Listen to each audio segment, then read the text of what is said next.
कुणी शासनानं कशाने आयुष्यमान भारत कार्ड काढायचं? ठीक आहे, जगात सीएससी सेंटरच्या संदर्भात एखादा आयडी नंबर निघाला असेल त्या दुकानदार फॉर्मच्या काही ग्रुपवर टाकले काय त्या फॉर्मची माहिती द्या तुम्ही काय जिल्हाध्यक्षांनी करायचं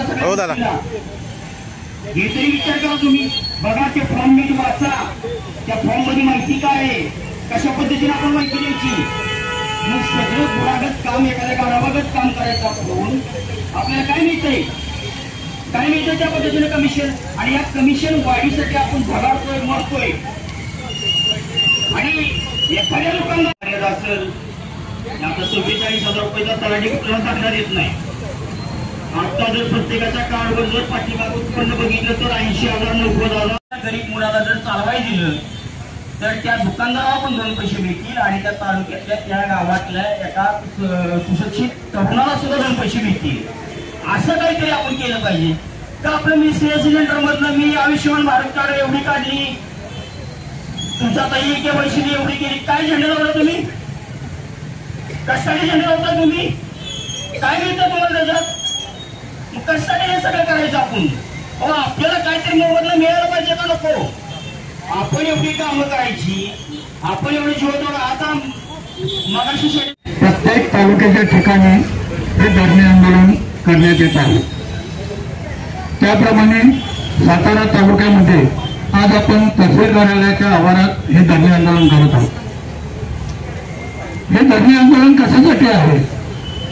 आपल्या दुकानदारांच्या गेली 2 वर्षापासून प्रलंबित मागण्या ज्या आहेत त्या मागण्यांसाठी हे धरणे आंदोलन आहे. त्याची मुख्य मागणी काय आहे?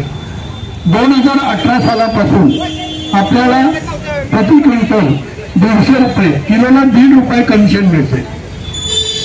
आज 2024 झालेला आहे. कमिशन मध्ये काही वाढ झाली नाही, इतर गोष्टीत वाढ झालेली आहे, महागाई वाढलेली आहे, परंतु दुकानदारांच्या कमिशन मध्ये काय वाढ झालेली नाही. आपण शासनाला अशी मागणी केलेली आहे की कमीत कमी आम्हाला क्विंटलला 350 रुपये हे कमिशन वाढवून मिळावं. ह्याच्यावर प्रस्ताव चालू आहे. राज्य संघटना केंद्र सरकारकडे पण मागणी करत आहे आणि राज्य शासनालाही मागणी करत आहे. परंतु प्रत्येक वेळी शासनाकडून आपली दिशाभूल होत आहे, परंतु कमिशन मध्ये काही वाढ होत नाही. त्यामुळे आपल्याला ही कमिशन वाढ कुठल्या पद्धतीत मिळाली पाहिजे ही एक आपली मागणी आहे. दुसरं, या निवेदनामध्ये आपण शासनाला कळवत आहे की आम्हाला जे सध्या धान्य मिळते हे धान्य शासनाला जे धान्य शासनाकडून आम्हाला जे धान्य मिळतंय हे कमी वजनाची कृती येते. या पोत्यांचं वजन हे 50 किलो धान्य व जूटचं रिकाम्या पदार्थांचं वजन 500 ग्रॅम असं 50 किलो 500 मिळालं पाहिजे.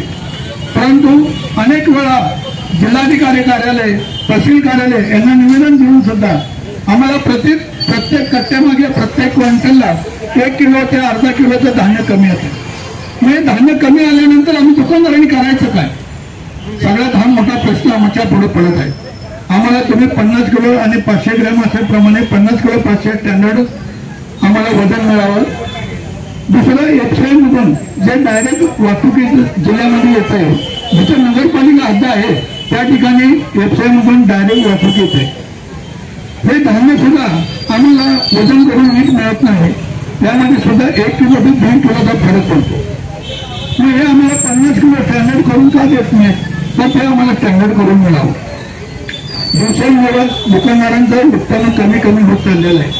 आता ऑनलाईन पद्धत झाल्यामुळे ग्राहकांना पूर्णपणे समजत आहे SMS द्वारे सुद्धा की मला धान्य किती मिळालं. ग्राहकांना अंगठा लावल्याशिवाय आपल्याला पावती दिवस ते धान्य देता येत नाही. त्यामुळे जे समाजामध्ये जी दुकानदारांची प्रतिमा आहे की दुकानदार चुकीचं काम करतायत, भ्रष्टाचार करतायत, तर ते तसं नाही आहे. दुकानदार हे अंगठा, ग्राहकाचा अंगठा लागल्याशिवाय त्याला धान्य देता येत नाही. त्यामुळे आम्हाला दिवसेंदिवस दुकानदारांना उत्पन्नाचं साधन कमी होत चाललेलं आहे. त्यासाठी शासनाकडे आमची अशी मागणी आहे की शासनामार्फत धान्य दुकानमध्ये आम्हाला साखर, तेल, डाळी, चहा, इतर वस्तू विक्रीसाठी परवानगी मिळावी की ज्याप्रमाणे राजस्थान, गुजरातमध्ये आणि कर्नाटकात 10 वस्तू विक्रीची परवानगी आहे. त्याप्रमाणे आम्हाला महाराष्ट्रामध्ये आम्हाला या धान्याच्या या वस्तूंची विक्रीसाठी परवानगी मिळेल. पूर्वी ग्राहकांना आम्हाला धान्य देताना थोडी सांगवण होत असताना क्विंटल मागे 1 किलो तूट असायची.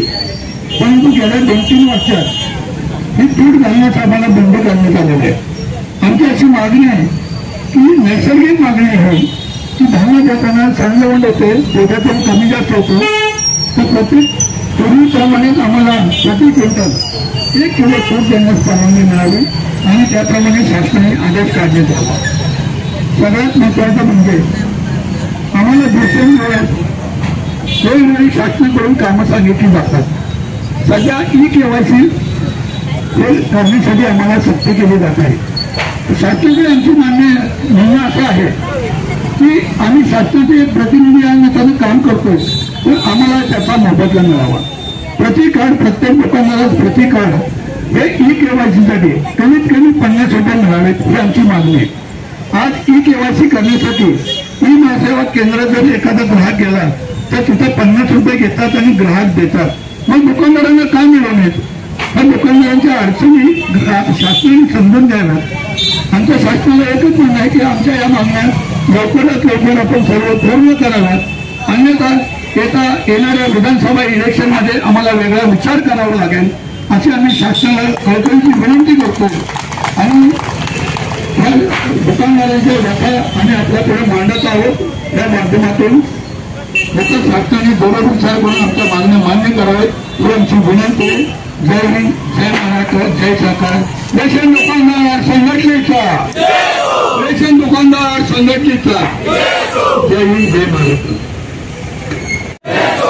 आमच्या मागण्या मान्य करा, आमच्या मागण्या मान्य करा. सातारा तालुका राष्ट्रभाऊ